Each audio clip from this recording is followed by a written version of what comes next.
Hello all, son of Sarah volume 1 అనేది regular haunted house horror కాదు. ఇది supernatural horror, thriller, psychological suspense అన్నీ కలిపి తీసిన స్లో బర్న్ హారర్ ఫిల్మ్.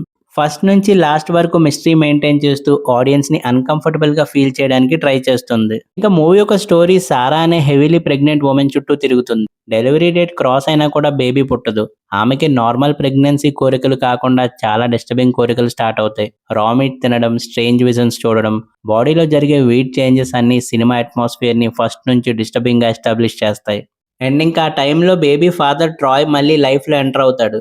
తన మదర్ ఏజెస్ ని కలవడానికి ఫారెస్ట్ లో ఉన్న మ్యాన్షన్ కి డిన్నర్ కి పిలుస్తాడు.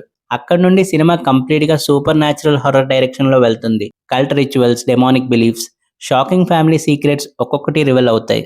Cinema biggest strength atmosphere. Director Haston Boyne limited budget లో కూడా ఎక్సలెంట్ మూడ్ క్రియేట్ చేశాడు. సినిమాటోగ్రఫీ డార్క్ గా ఉంటుంది. సౌండ్ డిజైన్ టెన్షన్ ని చాలా బాగా బిల్డ్ చేస్తుంది. జంప్ స్కేరీ సీన్స్ కన్నా సైకలాజికల్ ఫియర్ మీద ఎక్కువ ఫోకస్ పెట్టాడు. ఇంకా లీడ్ యాక్ట్రెస్ చోలేవాన్ పర్ఫార్మెన్స్ సినిమాకి back bone. Pregnancy, physical pain, emotional confusion, fear అన్ని న్యాచురల్ గా పర్ఫామ్ చేసింది. అండ్ ఇంకా సినిమాలో బిగ్గెస్ట్ సర్ప్రైజ్ జానీ మోఫ్ చేసిన ఆగ్నెస్ క్యారెక్టర్. స్క్రీన్ మీద కనిపించిన ప్రతి సీన్ లో అన్ప్రెడిక్టబుల్ గా ఉంటుంది. కొన్ని డైలాగ్స్ డార్క్ కామెడీ టచ్ తో నవ్వొస్తాయి, నెక్స్ట్ మినిట్ మళ్ళీ భయపెడతాయి. చాలా మెమొరబుల్ క్యారెక్టర్ అది. అండ్ ఇంకా ప్రాక్టికల్ ఎఫెక్ట్స్ మూవీకి మేజర్ ప్లస్.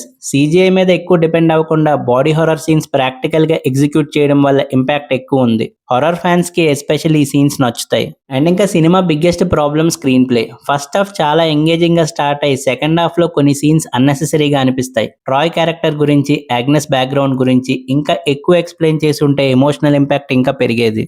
అండ్ ఇంకా అలాగే సారా తీసుకునే కొన్ని డెసిషన్స్ ఆడియన్స్ కి ఫ్రస్ట్రేటింగ్ గా అనిపిస్తాయి. పర్టికులర్లీ ట్రాయ్ని నమ్మి మళ్ళీ ఫారెస్ట్ మ్యాన్షన్కి వెళ్ళడం లాజిక్ ప్రకారం కొంచెం వీక్గా ఉంటుంది. అండ్ ఇంకా మూవీ క్లైమాక్స్ ఇంట్రెస్టింగ్ కాన్సెప్ట్స్ని ఇంట్రడ్యూస్ చేస్తుంది, కానీ అన్ని క్వశ్చన్స్కి క్లియర్గా ఆన్సర్ ఇవ్వదు. ఎండింగ్ ఓపెన్గా ఉండడం వల్ల వాల్యూమ్ 2 కోసం సెటప్ చేసిన ఫీలింగ్ వస్తుంది. అండ్ ఇంక ఈ మూవీని ఫ్యామిలీతో చూడొచ్చా అంటే లేదు, చూడలేము, ఎందుకంటే బాగా క్రీపీ అండ్ డిస్టర్బింగ్ సీన్స్ ఉంటాయి. ఓవరాల్ గా son of Sarah volume 1 independent horror cinema lovers కి definitely worth watching. Big budget horror expect చేస్తే డిసప్పాయింట్ అవ్వచ్చు, కానీ అట్మాస్ఫియర్, ఆ పర్ఫార్మెన్సెస్, ఆ ఎఫెక్ట్స్, మిస్టరీ కోసం చూస్తే సినిమా మంచి ఎక్స్పీరియన్స్ ఇస్తుంది. స్టోరీ ఎగ్జిక్యూషన్ ఇంకొంచెం టైట్ గా ఉంటే ఎక్సలెంట్ హారర్ ఫిల్మ్ అయ్యేది. ముఖ్యంగా సెకండ్ హాఫ్ కొంచెం ఇన్కంప్లీట్ గా ఉంటుంది. Slow burn super natural horror movies ఇష్టం ఉంటే డెఫినెట్లీ ట్రై చేయొచ్చు. మరి ఇంక వీడియో నచ్చితే లైక్ చేయండి, ఛానల్ ని సబ్స్క్రైబ్ చేసుకోండి. మళ్ళీ నెక్స్ట్ వీడియోలో కలుద్దాం. Thank you for watching.